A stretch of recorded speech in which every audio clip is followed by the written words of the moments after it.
I was trying to, apply myself and do good in school or sports. Tried to get attention and approval, somebody to notice that I was doing good. It was.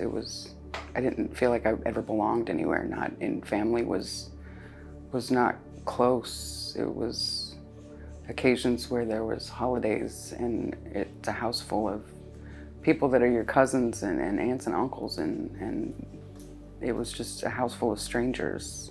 I got rebellious when I was a teenager and made bad choices. There were several breaking points in my life where I knew I needed help and that I couldn't keep going on my own. I ended up being a victim of a crime where my life was almost taken. The 4 days that I was held captive, I was tied up.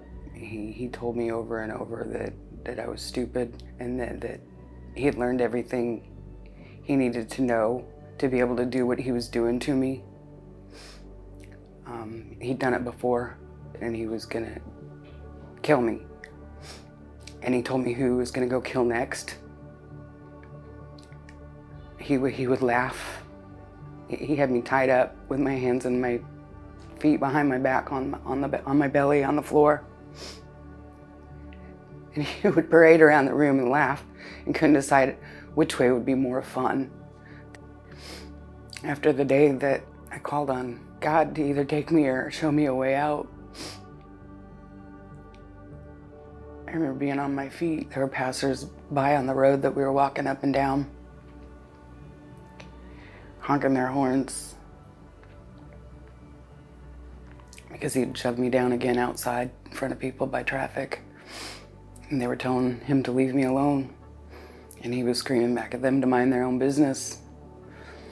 And it was a busy intersection where cars were going by again, and same thing happened. People were honking their horns. And he grabbed me and told me we were going back.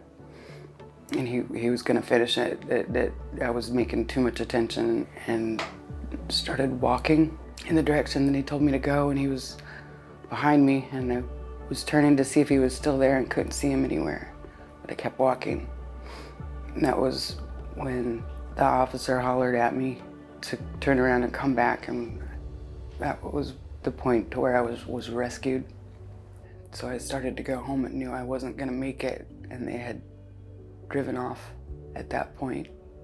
And I saw a lady coming out of a credit union and getting in a minivan, and I just thought soccer mom, and started walking towards the front of the minivan, waving my arms at her, and she rolled her window down just a little bit, and she told me she didn't have any money for me.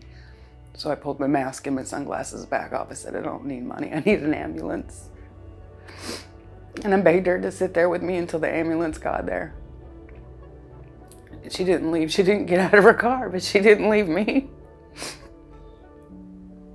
I heard about the New Orleans mission through a prayer group that my sister belongs to. She actually was going to her prayer group, and she told me that at the beginning, the lady there at her group wanted to pray for the lady she saw a story about. And when she started talking and telling about it, my sister realized that that story was about me. And they had no idea that that had happened to me. They continued to pray with my sister and for me. It was one of the ladies in the group that got us in touch with the ladies here at the mission. To know God as I know him today, and to know that he's always been there, and he always will be. He has given me a tremendous hope for the future. It has been 1 year since I came to the mission, and I am now, through this whole process, I have been able to see my son just about every Sunday, and now even more so since I've graduated discipleship. I'm working a job, being able to save money to put towards a vehicle and a home where I can have my son back with me. the mother that God intended me to be and be there for him. I'm getting back to being able to do the mom things with the school and with his karate. I've been found. I've found where I belong. My name is Kiley and I'm a disciple.